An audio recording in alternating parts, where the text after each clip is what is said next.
don't like where this is going. As you can see, you thought I was playing the game Control. Stop! But it was just a YouTube video. I gave you the illusion of control. Thank you.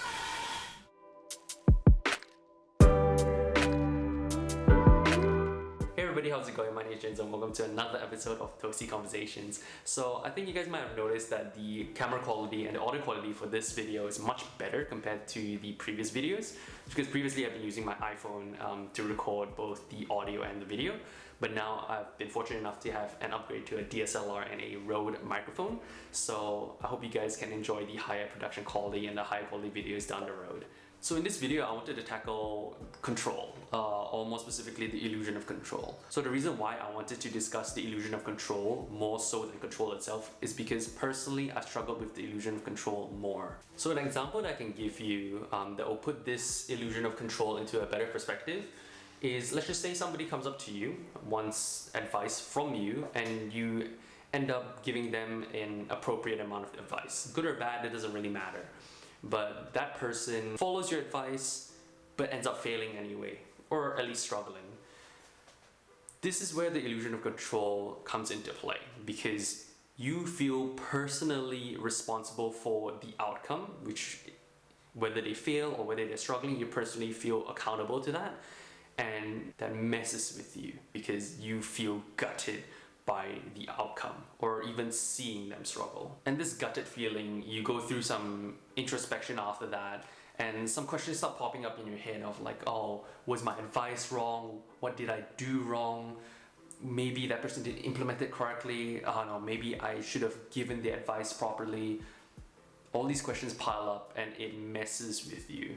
And so that's the reason why I wanted to tackle this issue. So I've been through an experience similar to this multiple times in my life, and I've gone through the introspection period too, where I ask myself these questions.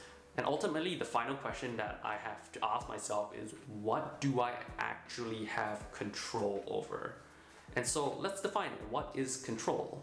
And according to Google, control is the power to influence or direct people's behavior or the course of events. So in simple terms, what is it that I can do to have a direct influence over the outcome of a situation? So with the definition in mind, I think we all have a pretty straightforward answer when it comes to this issue of control. Mind control. Which is, we just have to understand how strong and how far our influence extends. At the end of the day, we can only influence as much as possible or as much as we like, and we don't actually have a direct control over the outcome. That's just something that we have to come to an acceptance for. So that's control, but we're here talking about the illusion of control. So what is the illusion of control? So I've written down a definition for it actually, and it goes something like this. It's a delusion that we have direct control over the outcome or the majority of problems or things that happen around us or to us. So with that definition in mind, we can kind of understand how we can go overboard with this situation of illusion and essentially delusion of control. We end up micromanaging people, we end up feeling terrible inside. I don't feel so good. We have this aura of paranoia, as some might say, of wanting to control every single aspect of a problem, thinking that it would lead to an outcome that you desire. And the thing is, it's mutually destructive. Both the beneficiary and you both suffer in this situation. The beneficiary, who is supposed to benefit from this, ends up not achieving anything up to your standard, and with yourself you end up suffering from burnout because you're upholding all these responsibilities that nobody really put on you and you actually put on yourself. I'm a dumbass. I'm a dumbass. Well, with those definitions out of the way, well, how do we manage something like this? Well, it kind of comes back to control. We have a genius. We have a genius amongst us. A simple solution to control was to understand how strong and how far your influence extends.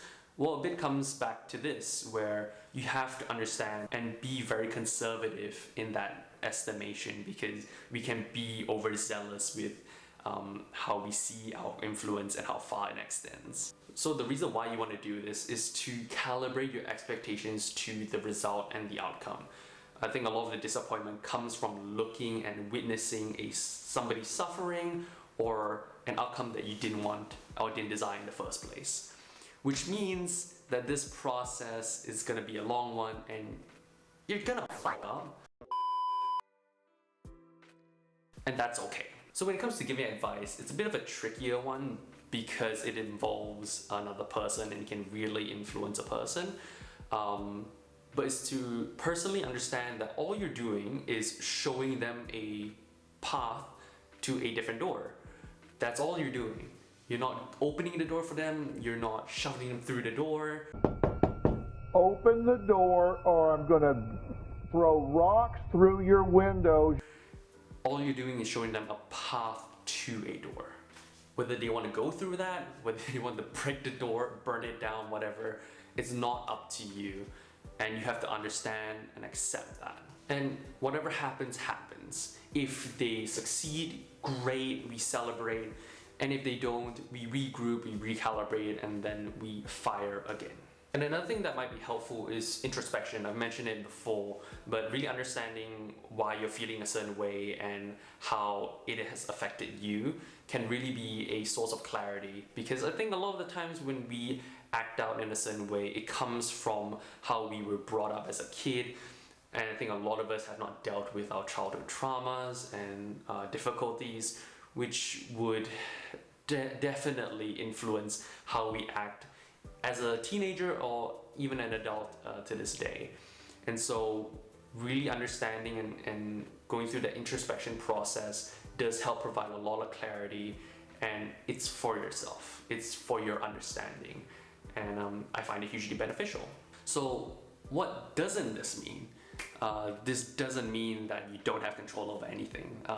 You do have a certain level of control over most things in your life, but just not everything, especially with people. So coming to the understanding, trust me, it'll be hugely beneficial, and something that I'm working on every day. And it's not a light switch, it's something that you have to continuously work on every single day. So to summarize, there's basically three unique points that we can take home when it comes to managing the illusion of control. One of which is understanding your strength and range of influence. Two would be calibrating your expectations. And three would be understanding and accepting that you won't always have direct control over the result or the outcome of a particular situation. So just to note, these are just my experiences and my perspectives. So if you have any other perspective or any other way of going about managing the illusion of control, leave it down in the comments below. I'll love to hear them, and we can have a nice little Q&A after this video if we gather enough comments. So I'll leave you guys off with this question. How do you manage the illusion of control? Until next time, much love.